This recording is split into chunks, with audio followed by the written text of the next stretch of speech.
Hi, this is Lexi Snow, and today we are going to educate you on the Code Talkers. The Navajo Code Talkers were a group of Navajo Native Americans that were recruited by the U.S. Army to serve in the Pacific Theater versus the Japanese in World War II.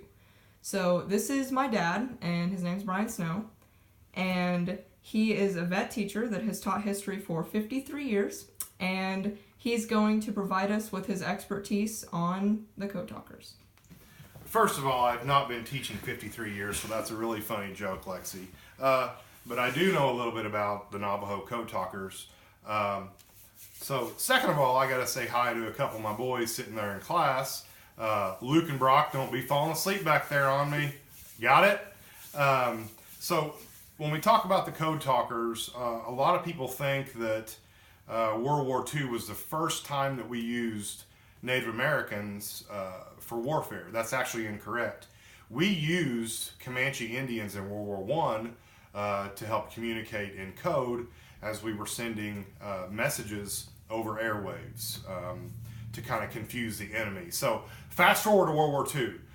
We got a big problem.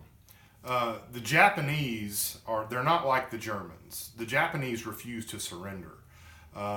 So as we start fighting in the Pacific Theater, we've got some problems. The biggest problem is the Japanese are intercepting our messages over the airwaves, and they know exactly what we're going to do before we do it. Now, on the other hand, we kind of have that same capability. We are intercepting the Japanese communications over the airwaves, so it kind of goes both ways. So we got to figure out how in the world are we going to be able to communicate with each other without telling the Japanese what's going to happen next or what we are going to do next. So we get this wonderful idea. We have a language in the continental United States that nobody else in the world knows about. And the language is spoken by Native Americans, specifically the Navajo tribe. So we come up with a wonderful idea that we are going to go recruit Navajo Indians to become members of the United States Army. They're going to become trained with weapons. They're going to become trained with military lingo and military communication styles. And they are going to speak in their native language, and they are going to send messages from headquarters to whoever needs it out in the field.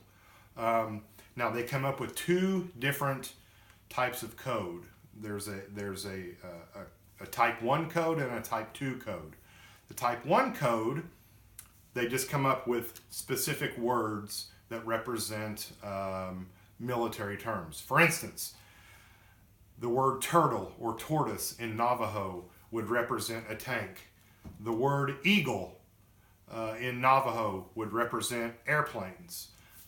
So their words actually equate to symbols in the military. The second one is called a Type 2 code, and what they would do they would take and they would put a code together, and they would only use the first letter of each Navajo word to represent a sentence or a phrase. For instance, they would use the Navajo word for bear, and then they would use the Navajo word for rain, and then the Navajo word for ice.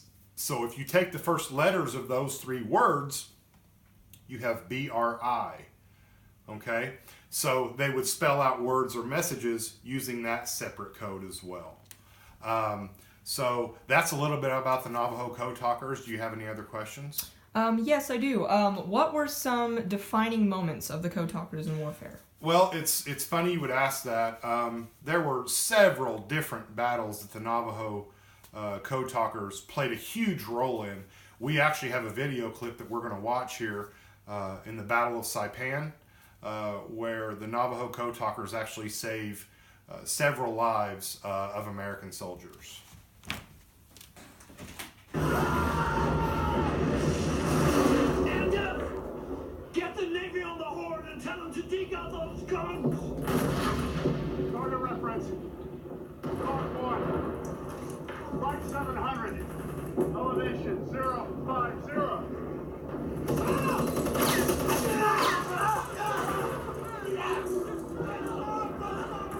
We need a damn coordinates!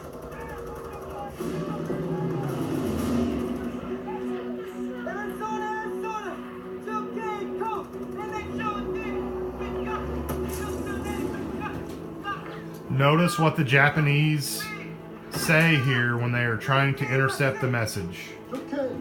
Cut. And then shot it.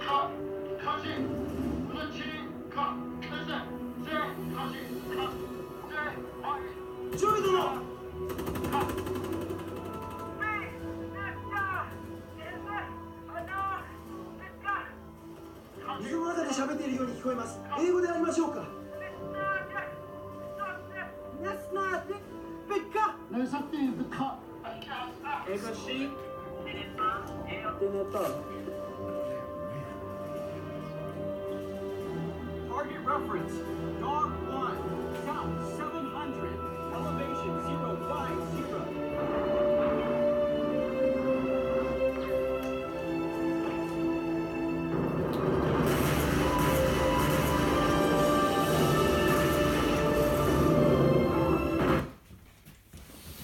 Okay, that's just one of the instances of where Navajo code talkers played a huge role in the American forces being able to win the Pacific Theater and ultimately defeat the Japanese. With that being said, thank you for listening. Mrs. Schilling, little shout out to you. I know Lexi talks a lot about you and how great of a teacher you are and all the interesting things that you do in class. So that being said, with a little help from my boy Easy E here, hope you learned a little bit about the Navajo code talkers, and you guys have a wonderful Friday. Peace.